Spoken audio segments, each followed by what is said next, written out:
SuzukiUS.com.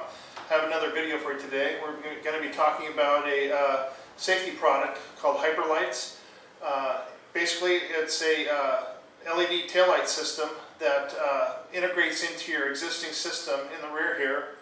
And the cost of this product is $60. It's very inexpensive, and wait till you see it. It's a great product. So that said, I'll go ahead and get on with the demonstration. As you can see, the LEDs are very bright. They really get your attention. That's their purpose. They flash 5 seconds. That's an option.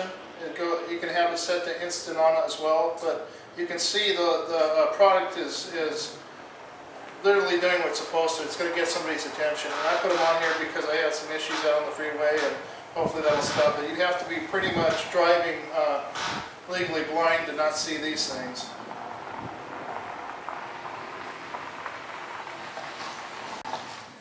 You can see that these lights integrate really nice. Basically, there's the mounting bracket is a bracket that fits underneath your license plate frame. They look really good on the bike.